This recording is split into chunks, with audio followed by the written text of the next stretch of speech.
Hey there, it's BoardGameDave. Today I'll be quickly reviewing 4 games that were sent to me from Ravensburger Games. Now, Ravensburger reached out to me several months ago and asked if they could send me some free games, no strings attached, and I said, of course, send me anything that you'd like my way, and I would love to, review it or make content or whatever for it. And they came through and they've sent me several games, and I'm gonna go ahead and review them today, starting from my least favorite to my most favorite. And I'm gonna be starting with Marvel Villainous. Now, that might not come as a surprise to you if you know my tastes. I'm not a huge Marvel fan or a huge Villainous fan, actually. I played Disney Villainous several years ago, and I remember not really enjoying it too much, but they sent me Marvel Villainous, so let's take a look at this game. All right, in Marvel Villainous, oh, by the way, Twisted Ambitions, this is a standalone expansion to Marvel Villainous. I should have said that. 2 to 3 players are going to take on the roles of, Titania, or Dr. Octopus, or Kang the Conqueror. So those are the 3 villains in this expansion. Oh, I should not have done it like that. But inside the game, you're gonna find these great miniatures for each of the characters. I do like these a lot. They're very detailed, kind of, abstract, but I do like these miniatures there. And then each player is going to get their own kind of player board that's going to show you the actions they can take. And I do like this mechanism a lot. This is the same thing you'll find in Scythe. I was Dr. Octopus, by the way.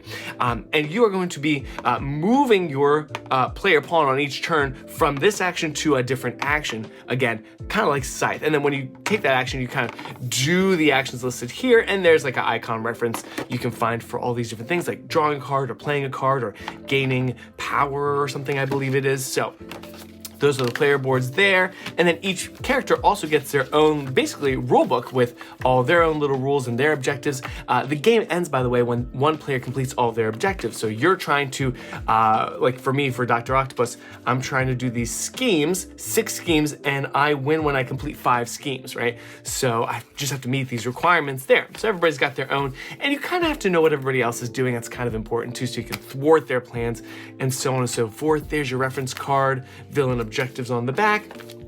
And then as you play the game, of course, you're going to be interacting with your own hand of cards, and you're going to place allies and items and effects and stuff on those boards to sort of supplement those actions. I think it was something like this, like allies can go here, and then items also, something like that, again, to kind of buff up your player boards and your actions. So that's the idea. We've all got different objectives, like I said, and yeah, and that's the gist of the game. Now, there's also these events that come up sometimes randomly, and then like we all have to work on defeating this thing, like the Spider-Verse or Daredevil. There's heroes that come out. There's a lot going on.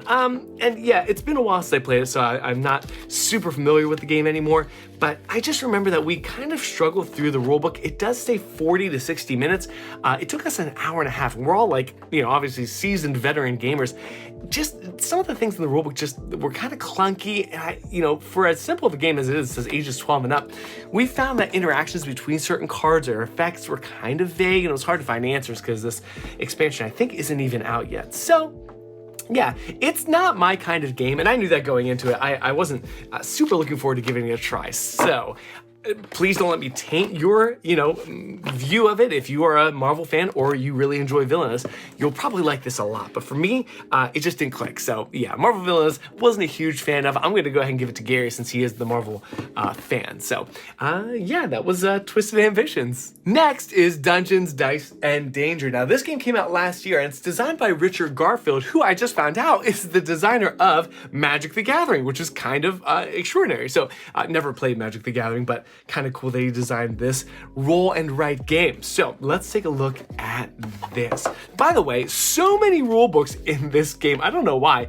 English, maybe Spanish, looks like maybe Italian, German. Yeah, lots of rule books. I don't think I need this many, but that's okay. So quick caveat, I've only played this solo, and I really enjoyed my plays of it.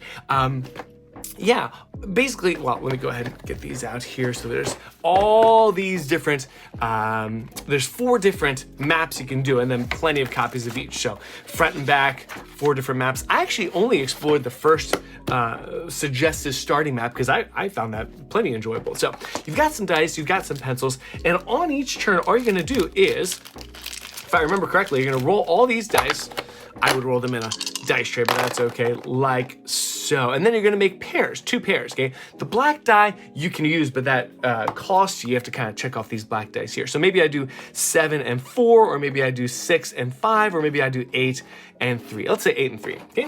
And then I'm gonna look at my sheet here, and I'm gonna cross off an 8 and a 3. Now, you have to start in these green starting spaces. So maybe like the 3 there and the 8 there, for example, and then you roll another, you roll the dice again, and you just keep working your way into the dungeon. As you interact with these monsters, you wanna roll those numbers to attack those monsters. As you do, you're gonna collect gems. As you go to these spaces, you get gems. Eventually, you're gonna wanna beat the boss, and the first player to defeat the boss, I believe, triggers the end of the game, and then you add up all your points.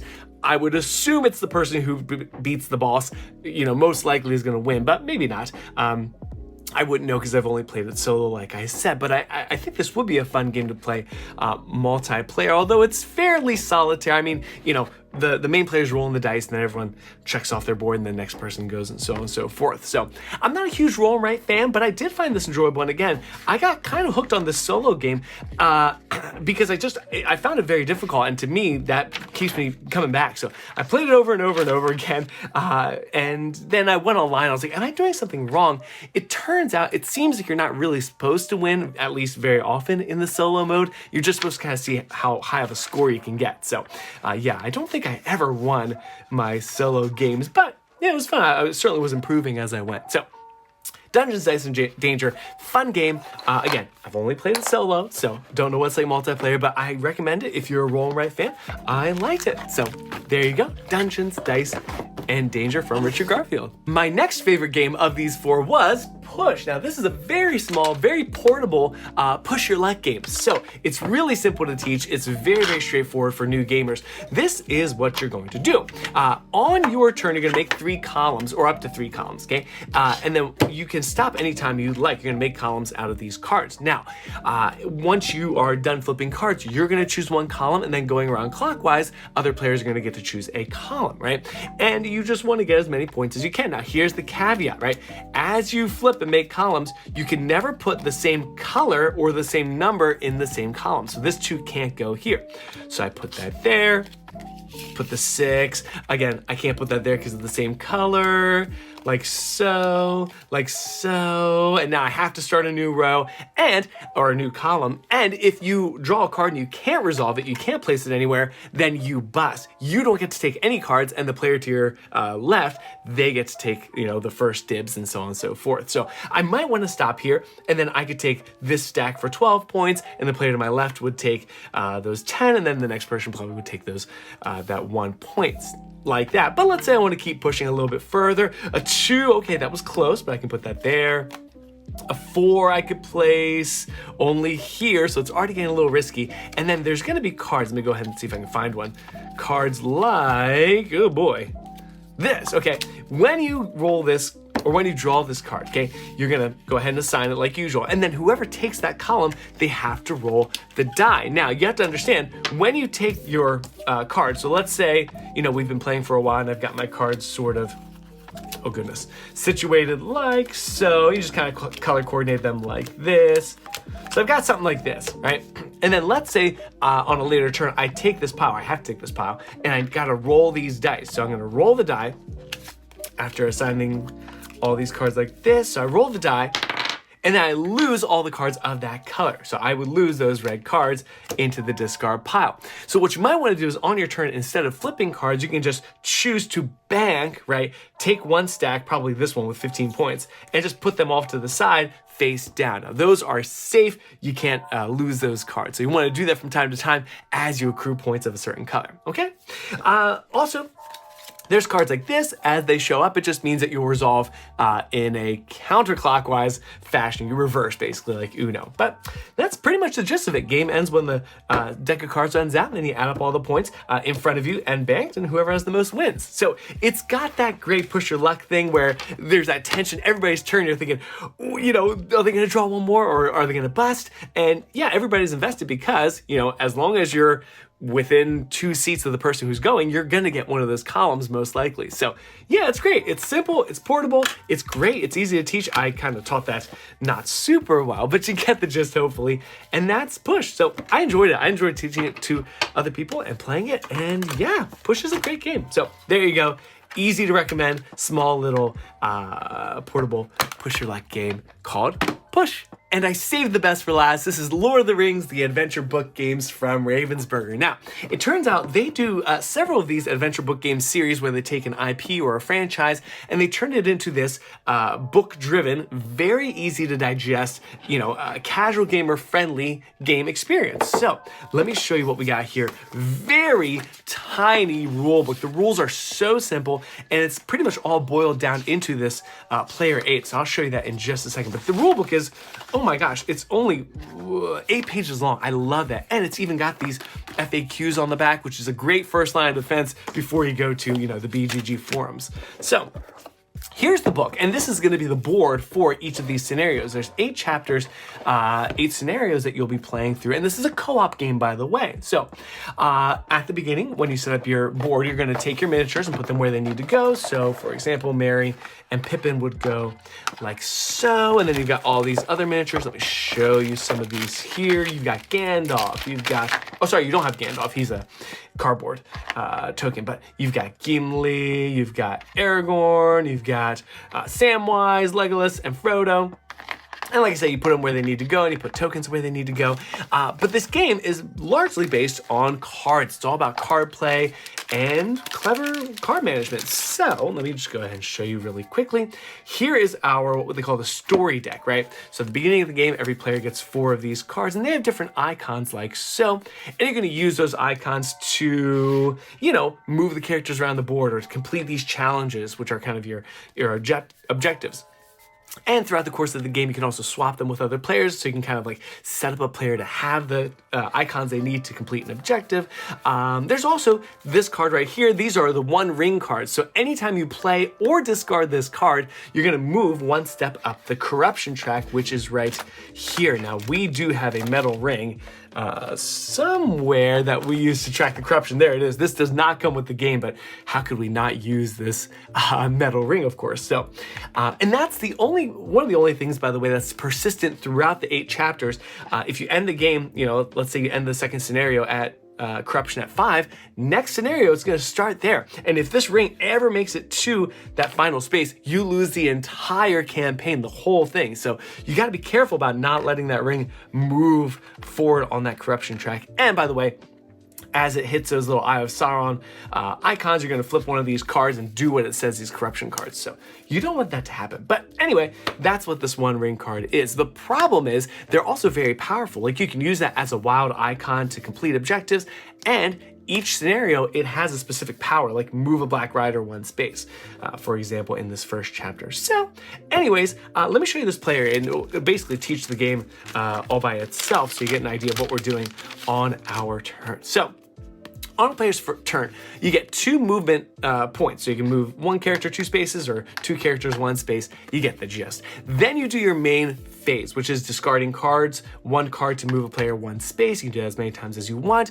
You can complete challenges if you have people in the right space and you've got the corresponding cards. You can play special cards, which you get throughout the course of the game. As you complete objectives, sometimes you'll get to draw a card from the special cards deck, and they do really powerful things like the Wisdom of Elrond or the Great Eagle or the Mirror of Galadriel. You get the gist. And finally, you can trade a single card with any other player, which again, that helps you kind of mitigate having the cards that you need to complete objectives, right?